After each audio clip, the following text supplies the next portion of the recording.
Memang sebelum serangkaian pertandingan uji coba yang akan dijalani oleh tim nasional Indonesia U19, Coach Sintayong telah menegaskan bahwa ia tidak mencari atau mengincar kemenangan. Karena memang yang ia ingin cari adalah napas selama 90 menit bagi para pemain timnas U19. Jadi artinya fokusnya ini sedikit beda. Tidak begitu taktikal, tapi lebih kepada persiapan para pemain untuk bisa menjalani sebuah pertandingan dengan intensitas tinggi dalam tekanan. Bagaimana mereka ini nantinya bisa keluar dari tekanan tersebut. Dan jika teman-teman perhatikan, dalam 2 game timnas U19 memang mereka berada dalam tekanan tinggi. Oke, first game melawan Bulgaria. Kita tahu bagaimana para pemain Bulgaria ini terus menekan para pemain Indonesia.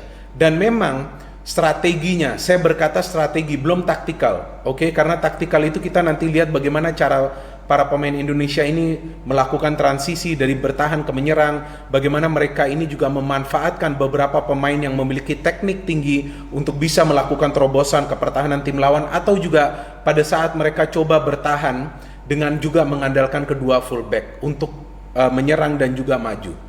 Jadi di sini saya melihat strateginya bagi timnas U19 di first game adalah bertahan secara dalam. Jadi mereka betul-betul bertahan, semua para pemain yang berada di tengah juga ikut bertahan, para penyerang sedikit bermain di tengah untuk bisa membantu lini tengah juga. Paling tidak menutupilah area lini tengah karena para pemain di tengah juga turun ke belakang. Dan sebetulnya mereka berhasil menahan Bulgaria untuk mencetak gol ya. Bulgaria tidak bisa mencetak gol selama mungkin 74-75 menit, tapi kemudian Bulgaria berhasil mencetak gol. Kita tahu juga proses mencetak golnya bagi Bulgaria ini tidak mudah. Tapi kita lihat juga bagaimana para pemain Bulgaria ini terus-menerus menekan dengan berupaya untuk mencetak gol melalui heading. Jadi mereka ini sebetulnya sudah paham bahwa kesulitan para pemain timnas Indonesia ini U19 adalah dalam urusan melakukan duel-duel di udara. Setelah sebelumnya mereka mencoba untuk membangun serangan dan mencetak gol melalui umpan-umpan pendek. Dan timnas U19 juga sebetulnya kan punya peluang untuk mencetak gol. Satu dari Witan yang diblok di babak pertama, dan kedua dari Irfan Jauhari yang diberikan umpan terobosan yang juga sebetulnya sudah berhadapan dengan penjaga gawang Bulgaria, tapi bisa diblok tendangannya oleh penjaga gawang Bulgaria. Selepas itu kita tahu bahwa tidak ada peluang lagi yang berbahaya dari timnas U19. Karena itu dia, strateginya adalah murni untuk bertahan. Bagaimana untuk bisa menyerap tekanan dari tim lawan. Nah, mencari lawan dari negara-negara Eropa artinya timnas U19 ini mencoba meningkatkan level. Oke? Yang pertama tentunya adalah level permainan, yang kedua adalah level untuk bisa bertahan. Bertahan maksudnya bukan bermain defending, bertahan selama 90 menit untuk bisa keluar dari tekanan atau juga melakukan serangan. Memang ini belum biasa bagi para pemain timnas U19 karena ini adalah pengalaman yang baru. Mereka lebih terbiasa melawan mungkin negara dari Asia atau juga Asia Tenggara. Tapi sekarang ini adalah the real challenge atau tantangan yang sebenarnya. Karena kan timnas U19 ini dipersiapkan untuk bertanding nantinya tahun depan di Piala Dunia U20. Di sana juga kita belum tahu nanti siapa lawan kita, betul kan? Jadi Coach Sintayong ini betul-betul di first game ini fokus bagaimana para pemain timnas ini harus belajar pertama untuk bertahan dengan baik dan benar. Dan sesekali oke lah boleh keluar menyerang, tapi itu juga kan kita lihat tidak menjadi bagian dari strategi Coach Sintayong di first game. Sekarang kita ke second game. Oke, melawan Kroasia yang memang kualitasnya lebih baik daripada Bulgaria.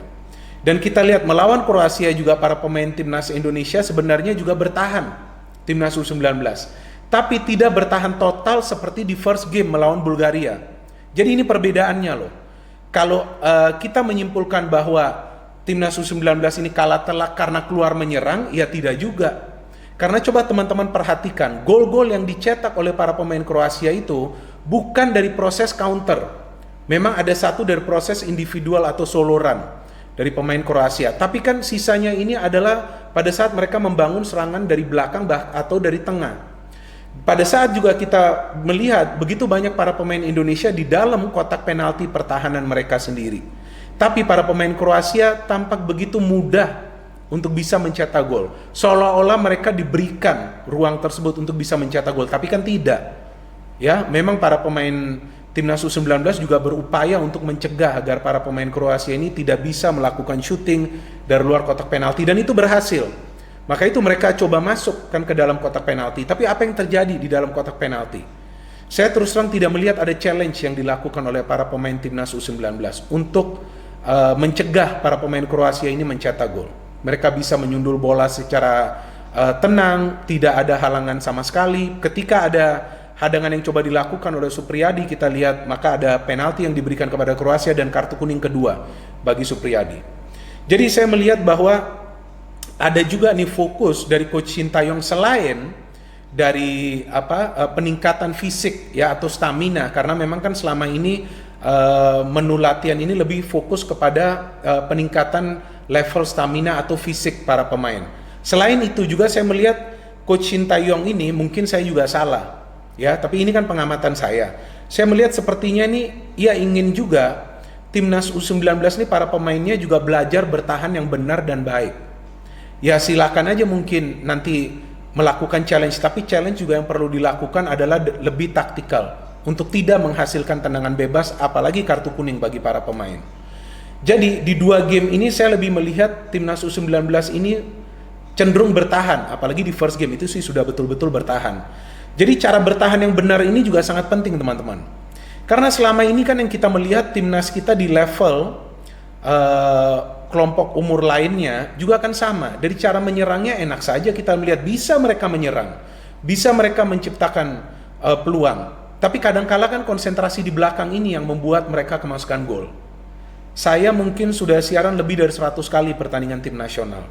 Saya tidak hitung persisnya berapa. Di U23, di senior, U19, U16. Yang saya lihat memang sebagian besar adalah match-match pada saat bermain di level Asia ataupun ASEAN. Menyerangnya ini sudah bagus, sudah rapi. Enak aja kita melihat para pemain menyerang, bermain dengan semangat tinggi. Bermain istilahnya daya gedornya ya. Ini kalau kita lihat serangannya ini menakutkan. Bisa juga mereka mencetak gol, tapi tiba-tiba pada saat mereka bertahan, tim lawan ini bisa mencuri kesempatan dalam kesempitan untuk mencetak gol. Jadi konsentrasi di belakang ini yang coba juga dibenahi oleh Coach Sintayong. Betul kan di game melawan Bulgaria, konsentrasi atau fokus yang menjadi salah satu faktor kekurangan dari Timnas U19. Sehingga Bulgaria bisa mencetak gol, saya lupa ya, menit 75 kalau tidak salah. Lawan Kroasia beda lagi, pada saat memang diberikan kebebasan untuk juga menyerang, kita melihat mereka justru sama sekali tidak bisa mencegah para pemain Kroasia untuk mencetak gol. Jadi tidak ada challenge agresif kepada para pemain Kroasia yang saya lihat. Mungkin juga ini adalah sebagian dari game plan Coach Sintayong bagaimana para pemain Timnas U19 ini di second game diberikan kebebasan untuk bisa berkreasi, tapi juga perlu disiplin. Karena saya melihat di setiap posisi ini mereka menempatinya sudah benar. Dan saya melihat bahwa ia tidak banyak melakukan pergantian dari starting lineup dari dua game. Artinya apa? Ia mencoba juga membangun chemistry di antara para pemain Timnas U19. Bangun chemistry di antara para pemain dan juga di antar lini akan makan waktu yang lama. Oleh karena itu approach atau pendekatan Coach Sintayong dalam cara pelatihannya adalah untuk melakukan segala sesuatunya step by step. Pertama tentu dari menu fisik, kedua saya kira dari cara bertahan, dan ketiga nantinya adalah dari cara menyerang. Nanti jika ketiga step ini sudah menyatu, baru nanti Timnas U19 menjadi sebuah kekuatan.